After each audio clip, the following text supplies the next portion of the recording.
Então, se você é visitante e hoje está aqui visitando a Igreja Dunamis e você não conhece ainda a igreja, você até conhece, eu queria te deixar bem à vontade de dizer que essa é uma palavra que o Espírito Santo incomodou o pastor da igreja para dar para a igreja. Então, ela é sim direcionada à Igreja Dunamis, é direcionada a algumas coisas que o Espírito Santo tem falado comigo, com a pastora Edilene, a respeito da igreja. Eu espero que você não se sinta mal, mas que você receba essa palavra como igreja do Senhor, porque ela vale para a sua vida também, filho de Deus. Amém? E o Espírito Santo tem uma maneira muito engraçada de falar comigo. Eu acho que ele fala com cada um, muito parecido com a forma como a gente fala. E o que ele falou para mim nessa palavra, que gerou essa palavra, e que gerou essa semana, tudo que aconteceu, e que o Senhor foi revelando também, foi o seguinte: pare de tratar no varejo com a igreja, os pecados da igreja, as falhas da igreja e a falta de santidade da igreja, e trate no atacado. Ou seja, pare de tratar nos gabinetes, nos aconselhamentos, a gente vai continuar tratando, mas agora é hora de tratar no atacado, é hora de tratar no púlpito. Então que você receba isso em nome de Jesus nessa noite. Porque se o Espírito Santo quer falar conosco, e ele falou primeiro comigo nessa palavra, é porque tem coisas a ser tratadas e tem cura a ser liberada nessa noite aqui.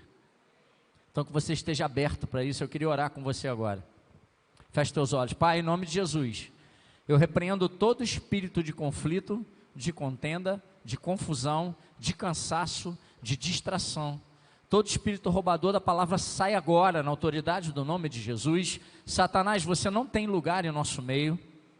Eu profetizo e declaro mentes e corações cativos somente ao teu Espírito Santo nesse lugar. Que a palavra seja proclamada da forma que o Senhor designou. E que da minha boca possa ser aquilo que o Senhor já instruiu e ainda vai instruir nessa noite. E não a minha vontade, mas que se cumpra a sua. Em nome de Jesus, amém. Eu vou te dar um segundo enquanto eu bebo água para você abrir a sua Bíblia. A gente vai continuar projetando aqui como a gente sempre faz, mas eu queria que você abrisse a sua Bíblia aí no seu celular. Se você tem como escolher a versão, escolhe a versão NVT, nova versão transformadora. Se não tem, você está com a Bíblia impressa, não tem problema, acompanha na versão que você está aí. Mas a gente vai trabalhar muito com a Bíblia hoje, são só poucos versículos, são 27. São 27 textos que a gente vai trabalhar na palavra de hoje. Amém? Então, se estava com teia de aranha, tira a teia de aranha aí. E vamos mergulhar na palavra do Senhor, porque é isso que Ele quer fazer nessa noite com você e comigo. E o primeiro texto que você vai abrir é Lucas 12, 20.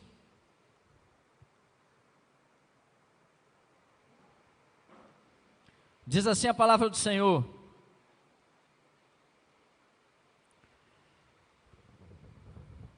mas Deus lhe disse, louco, em algumas versões está insensato, você morrerá essa noite, então quem ficará com o fruto do seu trabalho? Vamos ler juntos? Mas Deus lhe disse,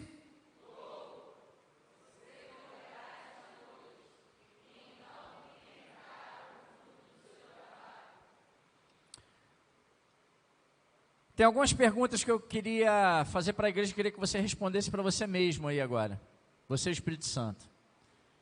E a primeira é: você está preparado? Você está preparado para morrer? Veja bem, eu não estou perguntando se você quer, estou perguntando se você está preparado. Eu não quero morrer não, agora não. Mas, e se acontecesse? E se Deus chegasse para você hoje, como chegou nessa parábola aí, para esse homem rico, próspero, e falasse, louco, você morrerá essa noite. Ou em algumas versões, insensato, precipitado, você morrerá essa noite. E o que você tem feito? Para quem ficará? Você está preparado verdadeiramente para se encontrar com Jesus? Está? E o que é estar preparado? Estar preparado é saber, ter a certeza, a fé, a garantia no seu coração e na sua vida de que você vai encontrar com o Rei dos Reis quando partir. E aí a pergunta que é respondida no Salmo 34, 22. Quem resgataria sua alma se você morresse hoje? Salmo 34, 22 diz: o Senhor, porém, resgatará, em algumas versões resgatará a alma, ou resgatará os que o servem, os seus servos. Ninguém que nele se refugia aqui no hebraico é shaká, que é confia, busca refúgio e proteção, espera em e obedece a Deus, é isso que é refugio aqui. Ninguém que nele se refugia, ou que nele busca refúgio, proteção, confia nele, espera nele, obedece a ele, será condenado. Quantos aqui são servos do Senhor? Digo amém. Quantos aqui confiam e esperam no Senhor? Digo amém. Quantos aqui obedecem ao Senhor? Digo amém.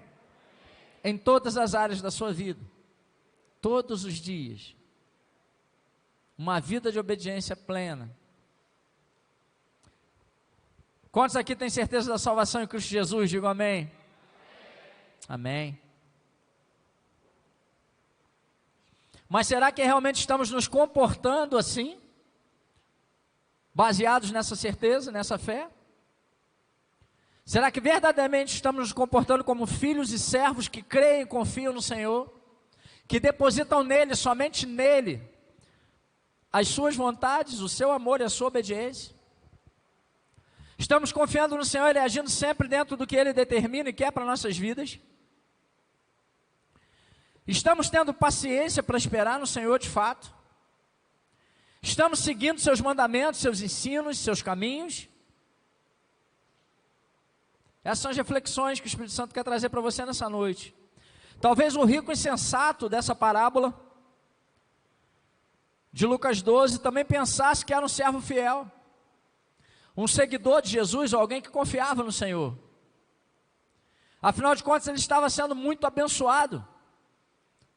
Depois você lê Lucas 12, você vai entender o contexto da história desse homem. Só que bênção mal administrada ou fora de hora pode se transformar em maldição. Bênção sem reconhecimento e agradecimento àquele que me abençoou pode me afastar de Deus. Bênçãos quando ficam no lugar ou tomam o tempo do meu relacionamento com Deus, podem se tornar um ídolo e me afastar de Deus. E me levar por um caminho de perdição. Para ser servo, fiel, eu preciso viver na dependência total de Deus. Em todas as áreas da minha vida. Não só em algumas. Todas. E quando somos abençoados, muitas vezes achamos que podemos viver uma independência que as bênçãos, ou o mundo, o sistema, onde nós estamos recebendo as bênçãos, nos oferece. Mas que é uma falsa independência, ou uma falsa liberdade. Somente vivendo na presença e na dependência constante, diária de Deus, podemos experimentar a verdadeira independência, a verdadeira liberdade, que só encontramos em Cristo Jesus. Não há outra. João 8,36 diz assim, acompanhe aí na sua Bíblia. João 8,36, portanto, se o Filho os libertar, vocês serão livres de fato. Livres aqui no grego, eleuterô, significa colocar em liberdade do domínio do pecado. Ei, entenda uma coisa, quando você vive com Cristo e vive em Cristo, você é livre, mas não é livre para fazer tudo o que você quer, é livre para fazer tudo o que Ele diz para você fazer. Não é o que você quer, não é o que você deseja, como você deseja, mas são os planos, os sonhos do Senhor por você. A liberdade ali é livres do domínio do pecado. Você deixa de ser escravo do pecado, se torna escravo, servo, filho de Deus.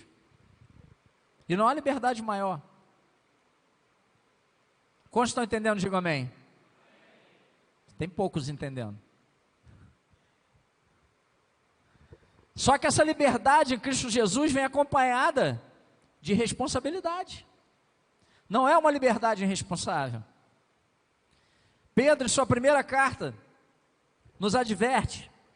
Primeira carta de Pedro, capítulo 2, versículos 15 ao 17. Diz assim: É da vontade de Deus que, pela prática do bem, vocês calem os ignorantes que os acusam falsamente. Pois vocês são livres, veja bem, vocês são livres e, no entanto, são escravos de Deus. Não usem sua liberdade como desculpa para fazer o mal. Tratem todos com respeito e amem seus irmãos em Cristo. Temam a Deus e respeitem. No original aqui é honrem, obedeçam o rei. Essa é a liberdade. Amém? O personagem rico da parábola que lemos há pouco era livre para escolher o que fazer com o resultado da sua colheita, com suas riquezas, com as bênçãos que ele vinha recebendo, com a sua vida. Ele era livre para fazer o que ele escolhesse fazer com a sua vida. Jesus nessa parábola nos narra a história de um homem que conseguiu uma safra surpreendentemente abundante. Ele não tinha mais onde colocar. Ele plantou e colheu muito mais do que esperava, foi muito abençoado. Diante dessa grande bênção, não sabendo o que fazer com tantas provisões que havia recebido, ele planeja derrubar os celeiros que tinha construído e construir outros ainda maiores, para que pudesse guardar toda a sua riqueza. Ele resolve então comer e beber com mais fartura ainda do que ele já comia e bebia. E resolve aproveitar tudo que a riqueza e aqueles momentos de prazer poderiam lhe proporcionar por anos e anos. Resolve satisfazer todos os seus desejos, as suas vontades, fazer o que lhe daria satisfação e prazer. E Jesus conta essa história, essa parábola, reprovando a atitude do homem, que segundo o Senhor, morreria naquele mesmo dia. Mais à frente, nesse mesmo texto de Lucas, você caminhar mais um pouquinho aí, Jesus critica o cuidado excessivo do homem, da humanidade, em ajuntar tesouros terrenos, tesouros aqui nesse mundo, nessa terra, e seu descuido total em construir tesouros celestiais, que agradam a Deus e que verdadeiramente demonstram amor e fidelidade ao Senhor e são incorruptíveis. Repita comigo: cuidado excessivo com as minhas coisas, com as coisas desse mundo, pode se transformar em descuido total com as coisas de Deus. Quantos entenderam? Digam amém. Vocês estão comigo? Aquele homem estava somente preocupado em viver o momento, o presente, o agora, o hoje, o que eu estou recebendo, o que eu estou ganhando. E muitas pessoas de nossos dias, principalmente os adolescentes, os jovens, mas também alguns homens e mulheres já maduros, foi tempo que a gente via isso, né? O jovem quer viver só o hoje e tal. Ei, eu e o pastor Alberto estamos cansados de pegar homem burro velho aí, pastora Edilene, Rose, mulheres maduras, na idade, no tempo de caminhada, mas que infelizmente, talvez imaturos na fé, vivem indiferentes quanto ao seu destino eterno, se preocupam tão somente em viver o presente, viver o momento ou os momentos. Não se preocupe com a eternidade, porque se preocupasse, não viveria como tem vivido. Em fazer aquilo que lhes dá prazer, aí está depositada sua preocupação, mas que por muitas vezes desagrada a Deus e os afasta de Deus. Muitas pessoas hoje sofrem a síndrome do Zeca Pagodinho. Você sabe como é que é a síndrome do Zeca Pagodinho? Sabe não? Deixa a vida me levar. É esse louvor aí mesmo. Estão juntando tesouros terrenos, que pode ser desde bens materiais até um estilo de vida, onde estão procurando divertir-se ao máximo, fazer tudo que o tempo, o espaço, o dinheiro ou os bens que dispõem lhes permite, ou que agrada a sua carne, a sua vontade, os seus prazeres. Mas se Deus chegasse hoje para você e te dissesse: louco, essa noite você vai morrer, e o que você fez até aqui, para que serviu? Como seria?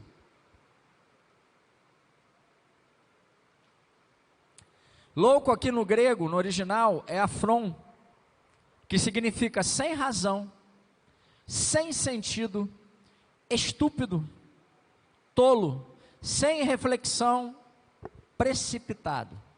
Ou em outras palavras, é como se Deus chegasse para você hoje e falasse assim, ó: ô afobado, precipitado, estúpido. Ô cabeção, chegou a sua hora. É hoje. E para definirmos o lugar para qual você irá agora, eu te faço só uma perguntinha. Você tem vivido para mim, para me agradar, agradar a Deus, ou para você, para satisfazer os seus prazeres, os seus desejos e as suas vontades? E aí?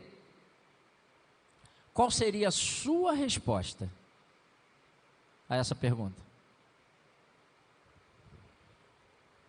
E é essa reflexão que eu te convido a fazer durante essa noite. Para quem ou para que você tem vivido? Para você ou para Deus? E o primeiro ponto da mensagem, a gente vai refletir que quando vivemos para nós mesmos, para nossas vontades, para nosso prazer, não nos importamos com o que os outros pensam. E aí talvez você pense assim, mas eu tenho que me importar com o que os outros pensam? É Deus que me manda? É Deus que me incomanda? Não conhece o meme? Sim, você tem. Tem sim. E a gente vai ver isso. Não nos importamos com o que os outros pensam. Falamos e fazemos coisas sem pensar nas consequências, sem refletir sobre os resultados, ou sobre que influência, olha aí, que influência isso poderá ter sobre a vida de outras pessoas, mais imaturas, talvez. Frequentamos lugares que não deveríamos, andamos com pessoas as quais deveríamos estar influenciando e conduzindo a Cristo, mas na verdade aos poucos elas que vão nos influenciando e nos distanciando de Cristo. Agimos como se não fôssemos cristãos de verdade, aqueles que seguem a Cristo, que seguem e obedecem seus mandamentos. Falamos e fazemos tudo sem nos preocuparmos com o testemunho que estamos dando. Vivemos sem nos preocuparmos, com o fato de que estamos representando Cristo aqui na terra, como seus discípulos, filhos de Deus, filhas de Deus. Porque nos importamos com o que o outro pensa. Esquecemos que fazemos parte do corpo de Cristo, somos a igreja de Cristo. Somos a noiva dele, aquele que ele vem buscar, mas espera encontrar sem mancha, sem mácula. Buscando se santificar a cada dia. É essa noiva que ele vem buscar. E não do jeito que muitos estão vivendo, fingindo obedecer, ou nem fingindo, mas sim descaradamente, manchando o evangelho, vivendo de qualquer jeito, como se qualquer jeito servisse para Deus. Não serve. Viver de qualquer jeito não serve para Deus. Você tem um manual de vida, o seu manual está aqui, na palavra de Deus. Se não for desse jeito, não dá para ser cristão. O evangelho pode ser leve? Pode. Pode ser carregado de amor, como nós tentamos ensinar e pregar aqui na Dunamis? Pode. Pode ter parede preta? Pode. Só não pode não seguir o que está na Bíblia. Porque aí não é evangelho.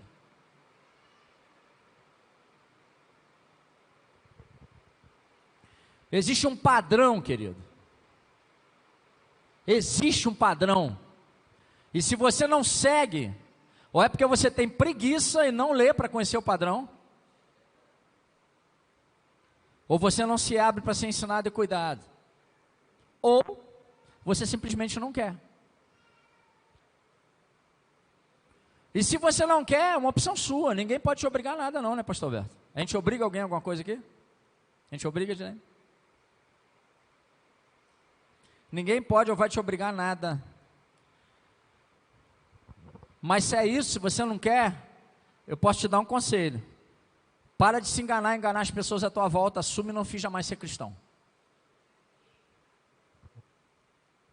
A palavra de Deus diz que é melhor não ser morno, hein? As consequências são bem piores.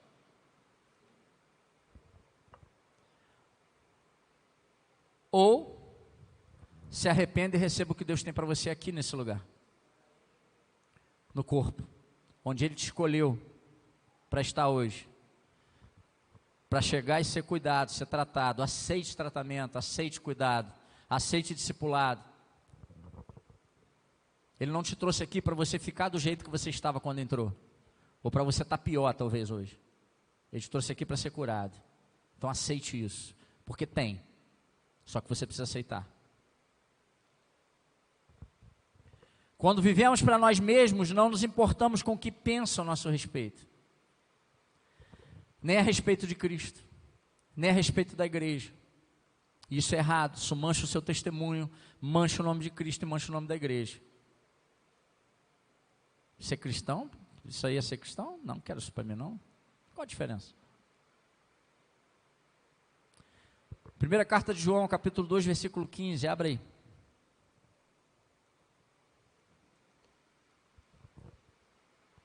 Não amem esse mundo nem as coisas que ele oferece, pois quando amam o mundo, o amor do Pai não está em vocês. Aí você vai querer pegar outra passagem para tentar confrontar o que eu estou falando, mas João 3,16 diz que Deus amou o mundo de tal maneira que deu. Ok, deixa eu te contar um segredo.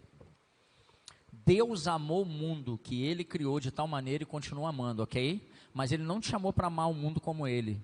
Pelo contrário, Jesus disse que o mundo seria seu inimigo. Ele te chamou para fazer a diferença no mundo, transbordando o amor dele, o poder dele, o testemunho dele em você. Você não é chamado para amar como Ele amou. Ele amou. Você é chamado para transformar esse mundo. Mas para transformar esse mundo, você tem que ser transformado primeiro.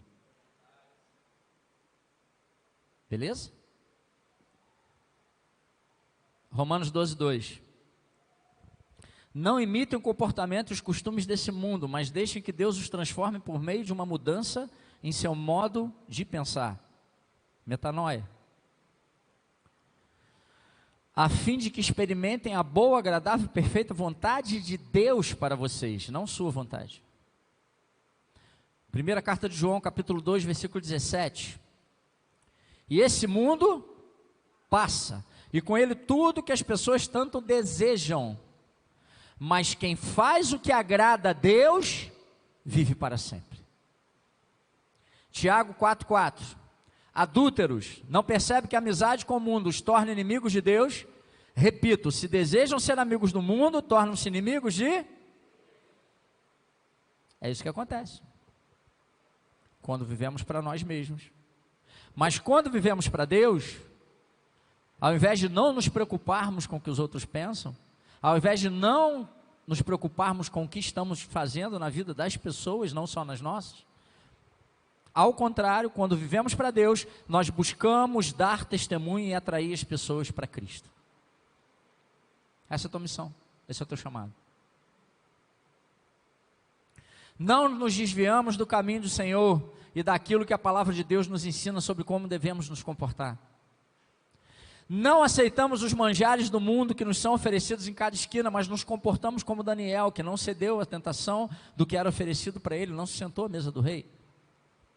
Antes de irmos a qualquer lugar, antes de andarmos com qualquer pessoa, antes de colocarmos uma roupa, ou de bebermos ou comermos algo, nos perguntamos sempre, Jesus frequentaria esse lugar? Tá, e se ele frequentasse, o que ele faria aqui? Jesus andaria com essas pessoas fazendo as mesmas coisas que elas? Jesus vestiria essa roupa, ficaria feliz em me ver com ela? Jesus comeria isso ou beberia aquilo? E não adianta vir com esse papo, desculpa, o negócio está brabo hoje, de que Jesus se assentava à mesa dos pecadores e publicanos. Sentava, está na palavra de Deus, só que ele não fazia o que eles faziam. Onde Jesus se sentava em meio a pecadores, só tinham dois caminhos, querido. Ou os pecadores reconheciam quem ele era, se arrependiam dos seus pecados, caminhavam com ele novidade de vida, ou andavam para trás e se afastavam dele. A pergunta é, você está se sentando com pecadores, publicanos, pessoas que Jesus sentaria? Ótimo, maravilhoso. Elas estão mudando de vida através do seu exemplo? Não? Estão do mesmo jeito? Ih, tem alguma coisa errada aí, cara. Então tu não está fazendo igual Jesus fazia, não. E cuidado, porque se você está em meio e em meio dessas pessoas, e elas não estão mudando de vida por sua causa, com o seu testemunho, daqui a pouco é você que vai estar mudando a sua vida e perdendo o seu testemunho.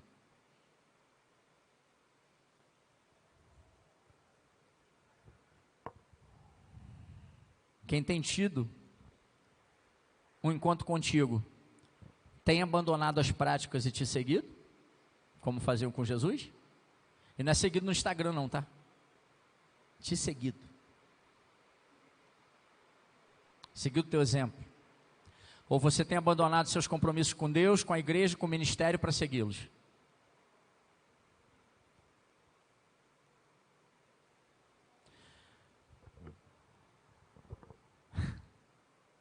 Quando vivemos para Deus, nos perguntamos diariamente: será que estou agradando a Jesus?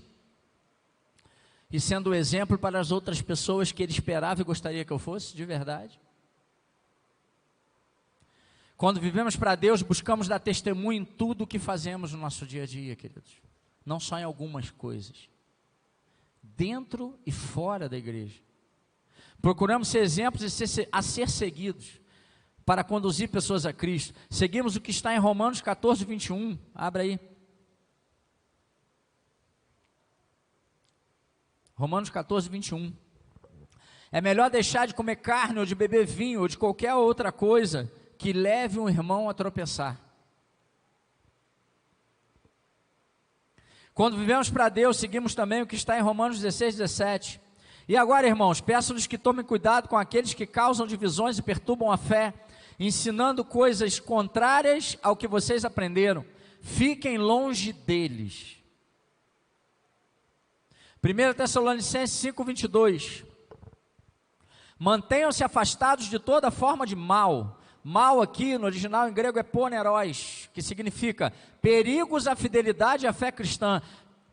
Traduzindo aqui para uma nova versão, mantenham-se afastados de tudo aquilo que coloca em perigo a tua fidelidade e a tua fé. Ou de todas aquelas pessoas que colocam em perigo a tua fidelidade e a tua fé. Amém? Quando vivemos para Deus, procuramos dar testemunho e nos afastamos do que não edifica. Segundo ponto, quando vivemos para nós mesmos, para nossas vontades, para nosso prazer, não nos preocupamos em viver dentro dos padrões da palavra de Deus. Eu já falei, de qualquer jeito não serve, tem um padrão. Está aqui. Mas quando vivemos para nós mesmos, não me preocupo com o que entra em meus ouvidos e nem com o que sai da minha boca. Para quê? Vocabulário, tipos de piadas, papinhos obscenos ou fofocas. Às vezes a gente se empolga, né? Solta um palavrão. Ou escreve. Músicas profanas. E aí, né, vamos separar aqui um pouco, eu ensino isso no Visão também. Não estou falando aqui de música do mundo não, porque a gente não é extraterrestre, a gente está no mundo e toca música no mundo, amém? Ok? Estou falando de música profana. Música profana é aquela que tem as letras contrárias ao que a Bíblia ensina. Ok? Só separando.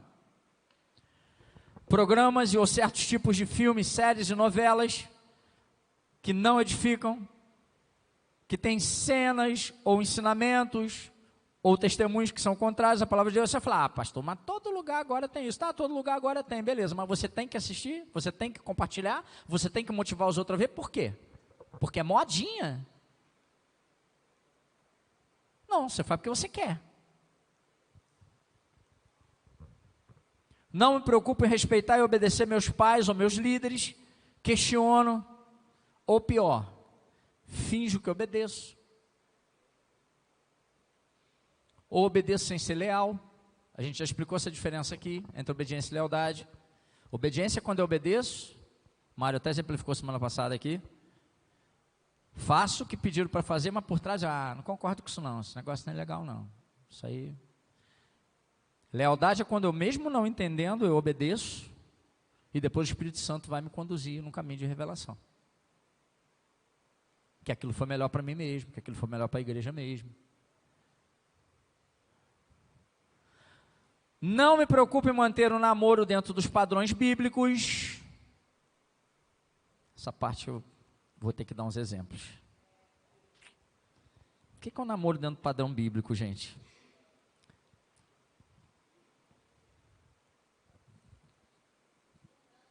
É não transar, né? Amém? Só depois que casar? Precisa desenhar?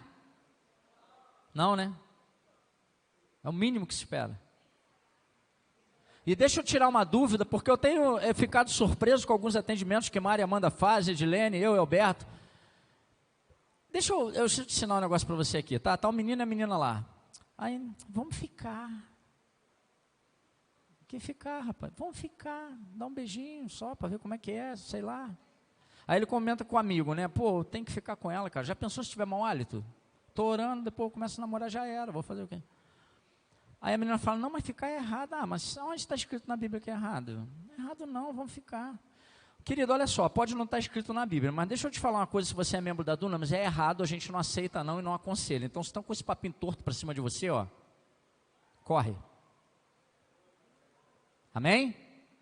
Se você é membro dessa igreja, o nosso conselho para você, ok? Que está conhecendo alguém, é ore, entenda de onde essa pessoa veio, onde ela está, para onde ela vai, principalmente para onde ela vai. Quais são os princípios que ela carrega, como é que trata os pais, se obedece, como é que trata os líderes, qual o compromisso que tem com as coisas do Senhor, ok? Amém? Aí o cara chega lá, a menininha cheia de Deus, e às vezes é o contrário, é o menininho que é cheio de Deus, mas vou dar exemplo da menininha que eu gosto mais. A menininha é cheia de Deus, lê a Bíblia, ora, jejua, sobe o monte, aí o cara é bonito. Aí ela fala, mas ele é tão bonito, pastor. Não é, filho, Satanás também era lindo. Pedras preciosas. Lindo, Satanás. Coisa de louco, lê lá. E ó, caiu, levou um monte. Mas aí o cara não é Satanás, tudo bem, ele é cristão, convertido e tal, mas não tem compromisso com a palavra, não ora, não tem compromisso com o ministério, vai viver na aba espiritual da menininha a vida toda. É isso que tu quer para a tua vida? Ó, vaza. E vice-versa.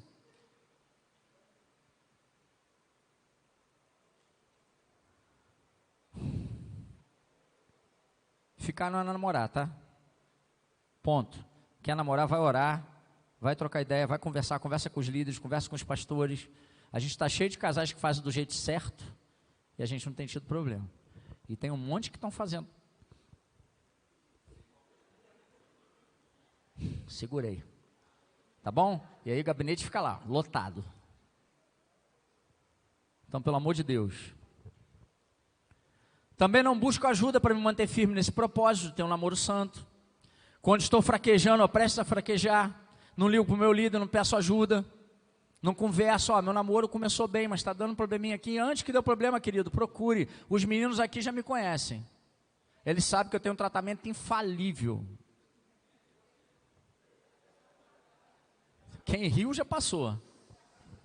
Pastor Alberto é mais tranquilo. O meu não falha, meu amigo. Já me ligaram de madrugada e ó, acabou a vantagem ali mesmo. Procura ajuda, não tenta resistir sozinho não. Não tenta.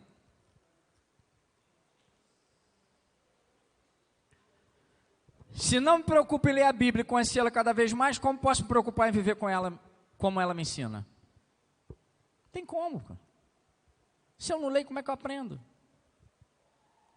Como posso tê-la como meu manual de fé e conduta? Como posso dizer que ela é lâmpada para meus pés e luz para meus caminhos? Como posso dizer que sou cristão se eu nem leio a Bíblia?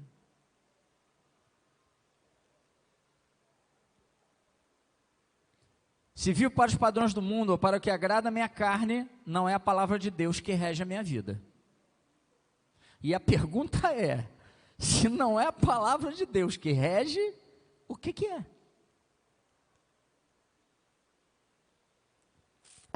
E aí eu vou contar uma história que eu contei no primeiro culto. No mundo espiritual, não existe muro. Repete comigo, no mundo espiritual, não existe muro. Ah, mas como assim, pastor? Lá atrás, alguns anos atrás, quando eu comecei a pregar, fiz um curso de homilética, e aí você tinha que fazer um sermão em 8 minutos e contar uma ilustração. Eu peguei essa ilustração velha, da época do pastor Alberto. Só que faz muito sentido. Conta a história que o homem estava em cima de um muro, e do lado do muro tinha Jesus e seus anjos, chamando pelo nome dele. Mário, vem para cá, vem para o lado de cá. E Mário está lá em cima do muro, inerte. Do outro lado estava Satanás e seus demônios, sorrindo em silêncio. E os anjos de Jesus gritando, chamando Mário, e Mário, nem aí. E aí Mário se irritou, virou para Satanás e perguntou, não estou entendendo, vocês não estão guerreando pela minha vida? Eu estou aqui em cima do muro, Jesus lá me chamando, chorando, e vocês em silêncio. Aí Satanás virou para Mário e falou, eu não preciso te chamar, o muro já é meu. No mundo espiritual não existe muro não, querido, só tem dois lados. Se não é a palavra de Deus que está regendo a tua vida, eu sinto te dizer que é Satanás. Está na hora de acordar.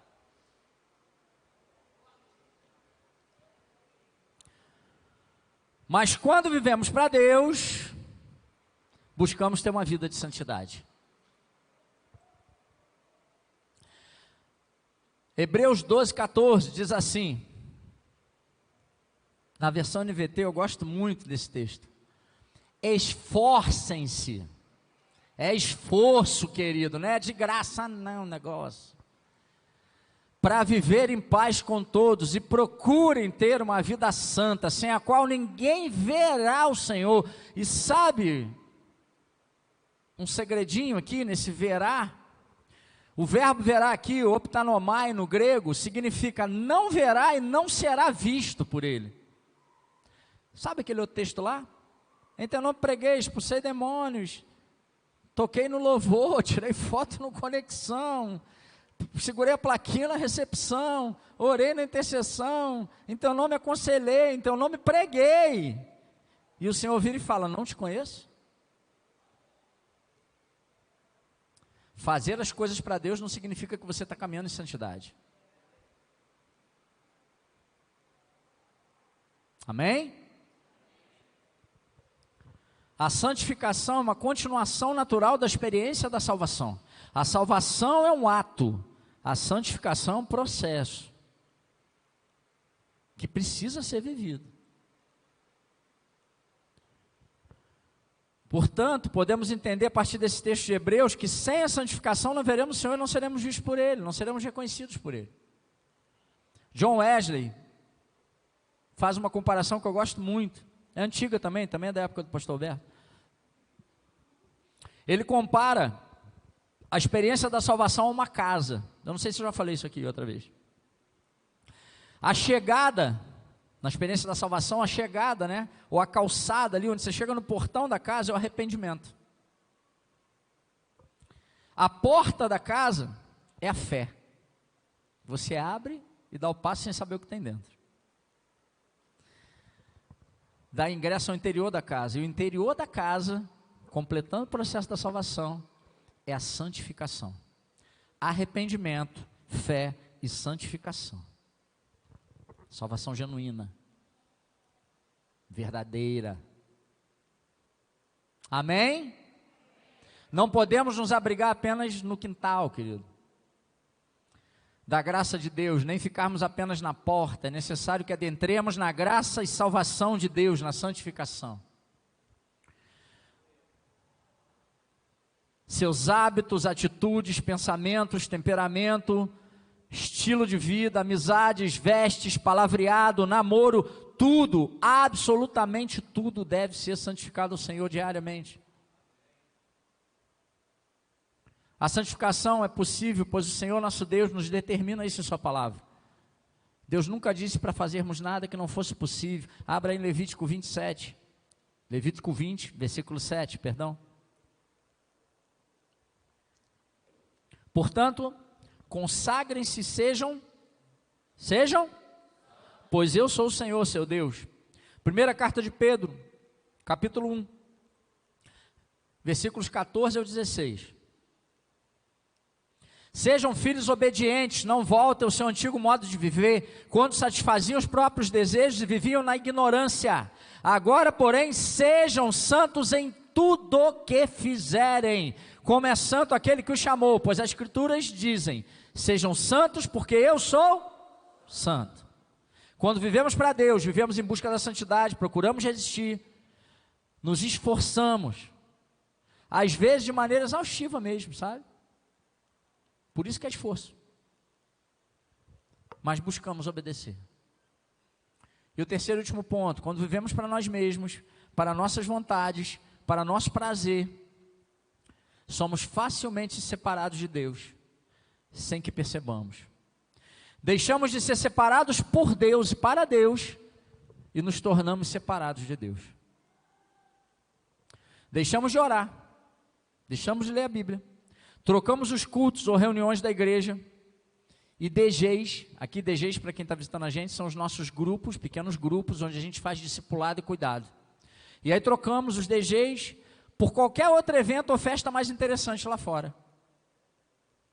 Se chove, não vou para a igreja. Se faz muito calor, também não vou. Se tem um compromisso, então não vou para o DG. Ou para o culto. Mas peraí, deixa eu entender um negócio aqui. Se tem um compromisso, não vou para o DG nem para o culto.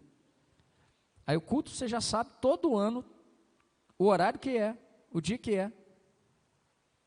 Os DGs, você tem um calendário também de 15 dias, você já sabe o horário, sabe o dia do teu. Então você está querendo dizer o seguinte, se pintou um compromisso, eu vou para o compromisso, não vou para aquele. Então você não tem compromisso com a igreja, é isso? Você não tem compromisso com o DG, você não tem compromisso com o discipulado, você não tem compromisso com seus líderes, consecutivamente você está deixando de ter compromisso com Deus? Só para entender. Entende? Se eu tenho um compromisso mais importante, e eu tenho os dias marcados, então isso não é um compromisso? Você está reconhecendo que não tem compromisso com o corpo, com a liderança, com os pastores, e com Deus, e com o líder, e com você mesmo. Não consegue acordar cedo para ir nas classes, ou no visão, ou para ter um momento de comunhão e estudo com os irmãos. Tem um evento evangelístico com atividade da igreja ou de algum ministério, mas eu prefiro ficar em casa descansando, ou fazer um programa diferente. Cansei de ver ações nos ministérios aí, teve bazar, cantina, um monte de coisa. Tem 40 pessoas no ministério, 5 servindo nas ações. Afinal de contas, eu trabalho muito, só tem final de semana. Perder meu fim de semana na igreja para quê? Por quê? Para quem? Sem perceber, de pouco em pouco, eu passo a não orar mais como antes, não leio mais a Bíblia como antes, e não tenho comunhão com os irmãos como antes, e consecutivamente não tenho mais comunhão com Deus daqui a pouco. Na escala. Quem está entendendo aí, fala amém. Portanto, o que antes era tentação, agora é um pecado real, sabe por quê? Porque Tiago 4,7, falando sobre tentação, sobre como resistir, ele diz, sujeitai-vos, pois, a Deus. Sujeitai-vos a Deus, sujeitai-vos à palavra, sujeitai-vos à comunhão, sujeitai-vos ao corpo, ao ensino, ao discipulado, ao tratamento, sujeitai-vos, pois, a Deus, porque todas essas coisas são direcionadas por Deus. Resistir ao diabo e ele... Está cheio de gente querendo resistir ao diabo sem se sujeitar a Deus, ele não foge não, ele abraça e dorme contigo de coxinha. Entendeu o problema? Só resistir sem se sujeitar, querido, vai dar ruim, hein? Como já está dando. E aí eu passo a gostar do pecado, eu já saí da tentação e o negócio agora já está aqui, ó, é meu bichinho. Ninguém está vendo meu bichinho, pecadinho de estimação, só eu. Eu posso continuar na igreja e manter meu pecadinho de estimação, por ninguém sabe. Posso até continuar servindo no meu ministério, só eu sei, ou a pessoa que está pecando comigo. Deus sabe. E deixa eu te contar um segredo, que essa semana aconteceu muito, né?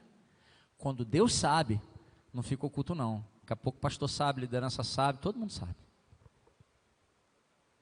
Abre Hebreus 4:13 aí. Nada em toda a criação está escondido de Deus. Tudo está descoberto e exposto diante de seus olhos. E é a Ele que prestamos contas. Ele sabe. Assim acontece quando vivemos para nós mesmos. Mas quando vivemos para Deus, nada, nem a morte, é capaz de nos separar do amor de Deus. Porque somos separados para Deus. Você foi escolhido, você é filho de Deus, você é filha de Deus. Ele nos elegeu antes da fundação do mundo para que fôssemos santos e irrepreensíveis. Sabe o que é irrepreensíveis ali? Em Efésios 1:4, sem defeito moral. Diante dele em amor, e nos predestinou, escolheu para sermos seus filhos, resgatados pelo sangue de Jesus, segundo a sua vontade. Se dedicamos nossos dias, nossa vida ao Senhor, a servi-lo e a agradá-lo, nada pode nos separar dele, nada pode se interpor entre você e ele. Se oramos diariamente, lemos a Bíblia diariamente, se buscamos a Deus diariamente, em todos os momentos de nossas vidas, nas alegrias e nas dificuldades, agradecendo e suplicando, nos aproximamos cada vez mais do Pai e construímos um relacionamento sólido e resistente com Ele. Se seguimos seus mandamentos diariamente, procurando dar testemunho, procurando não pecar, mas viver uma vida de santidade, respeito ao Senhor, buscando a comunhão com a igreja, com os irmãos, agradamos ao Pai, e nada é capaz de nos separar do seu amor, nem a morte, pois viveremos esse amor na eternidade com Ele. Você crê nisso? Você crê? Em João 14:21, eu sempre conto esse testemunho, versículo que marcou meu ministério, que eu tenho marcado na minha pele também. Diz assim: aquele que tem os meus mandamentos e os guarda, guarda aqui, no grego, interel, significa experimentar, atender cuidadosamente, obedecer.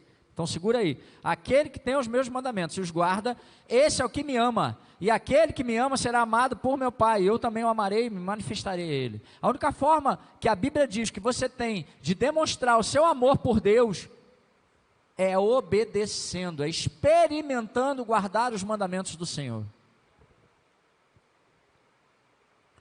Você tem tentado pelo menos experimentar, obedecer? Guardar, seguir, praticar os ensinamentos do Senhor, da sua palavra?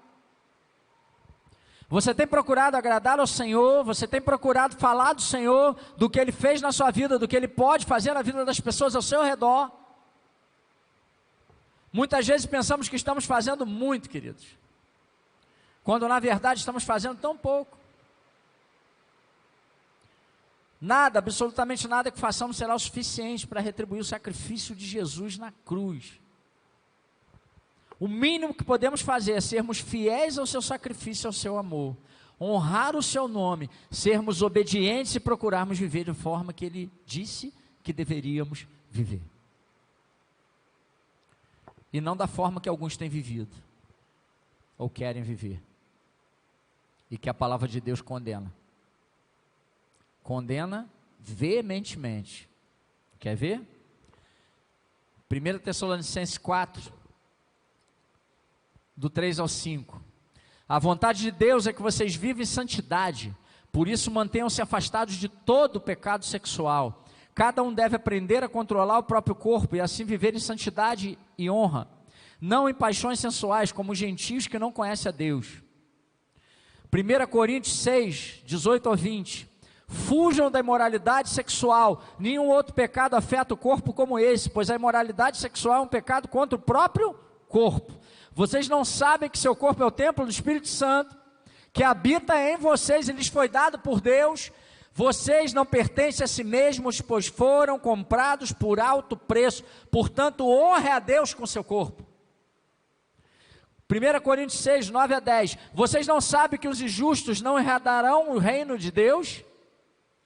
Não se enganem, aqueles que se envolvem com imoralidade sexual, adoram ídolos, cometem adultério, se entregam a práticas homossexuais, são ladrões, avarentos, bêbados, insultam as pessoas ou exploram os outros, não herdarão o reino de Deus. E aí eu preciso abrir um parênteses aqui muito sério. No Visão eu falo isso. Toda a aula que eu dou. Quem fez Visão aqui já escutou isso. Eu falo com o maior amor, com o maior carinho. De verdade. Mas de púlpito eu acho que eu nunca falei dessa forma não.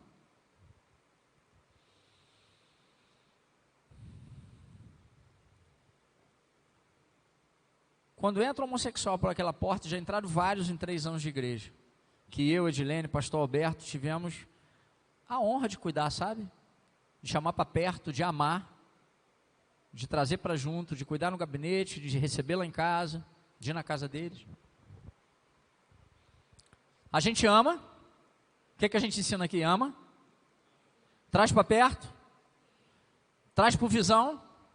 Convida para os DGs. Quantos sim? Pouco, gente. Sim ou não? Sim. Só que a gente também coloca sentadinho e ensina que a prática do pecado precisa ser abandonada. Amém? Aqui na Dunamis, a gente sempre recebe as pessoas como elas estão. Eu dei esse exemplo, mas tem vários outros. Sempre. Só que as pessoas estão confundindo muito. Nós recebemos as pessoas como estão, nós recebemos todos, nós não aceitamos tudo. Porque o Evangelho não aceita tudo. O padrão é a Bíblia. E se a Bíblia diz que é pecado, nós dissemos que é pecado. Se a Bíblia não diz que é pecado, nós não inventamos. Então tem práticas sim, que precisam ser abandonadas porque são pecado. A gente recebe, a gente cuida. E várias outras. Adultério chegando, às vezes, em crise, casais, namorados transando, pessoas que roubaram, foram condenadas, chegando. A gente cuida, a gente trata, a gente bota para servir no ministério. Só que a pessoa precisa querer mudança de vida. E se você chegou aqui, ou se você está chegando assim, seja bem-vindo, eu te amo como teu pastor. Agora, se você não quiser mudança de vida, não fica aqui não, porque aqui você vai ser cobrado por mudança, porque Cristo cobra da igreja, a igreja cobra de você, e te ensina a mudar, e te oferece alimento sólido, te oferece palavra, amor, cuidado e colo. Eu já chorei com muitos de vocês aqui, e já chorei por muitos de vocês aqui, mas se você não quer aceitar cuidado e discipulado, com todo amor no coração, vou falar de uma forma até tranquila, mete o pé.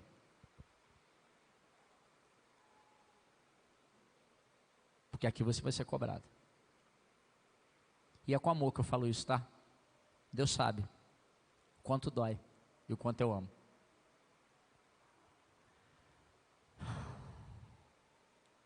Mateus 6:24. Ninguém pode servir a 2 senhores, pois odiará um e amará o outro. Será dedicado a um e desprezará. Vocês não podem servir a Deus e ao dinheiro. Hebreus 13:4. Honre o casamento, mantenham pura a união conjugal, pois Deus certamente julgará os impuros e os adúlteros.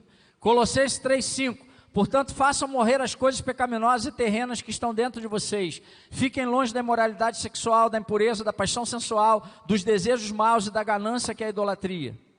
1 Coríntios 6:15 e 17. Vocês não sabem que seu corpo é, na realidade, membro de Cristo? Acaso o homem deve tomar seu corpo, que faz parte de Cristo, e uni-lo a uma prostituta?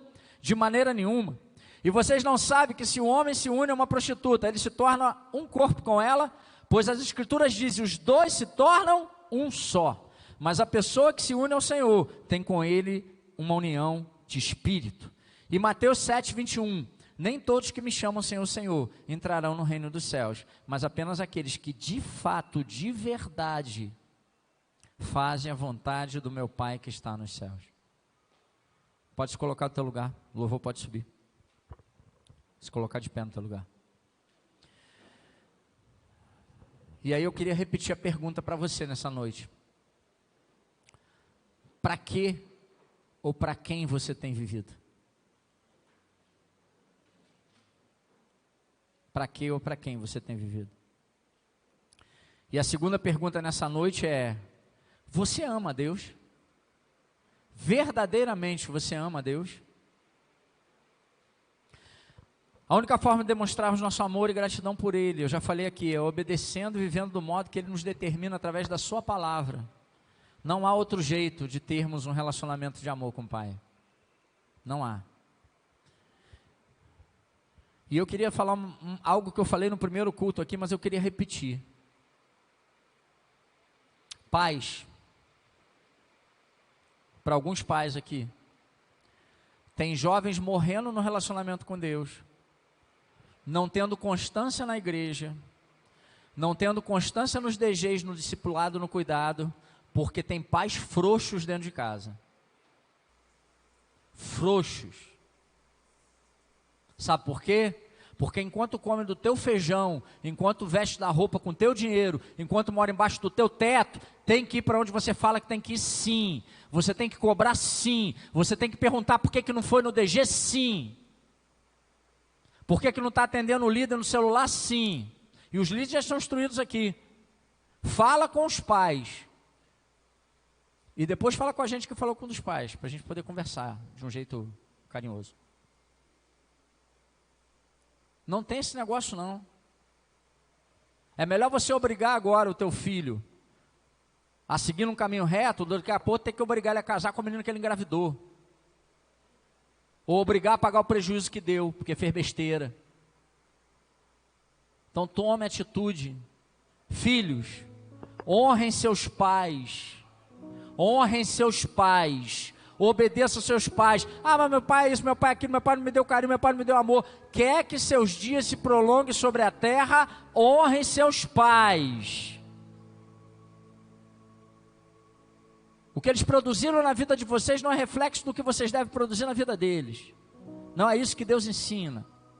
Honre, obedeça, ame, libere perdão.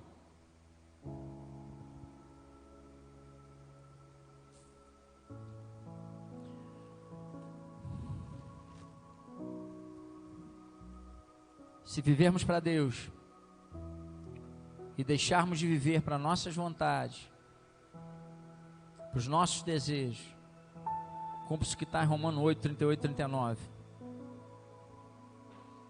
Eu estou convencido de que nem a morte, nem a vida, nem anjos, nem demônios, nem o que existe hoje, nem o que virá no futuro, nem poderes, nem altura, nem profundidade, nada em toda a criação jamais poderá nos separar do amor de Deus revelado em Cristo Jesus nosso Senhor.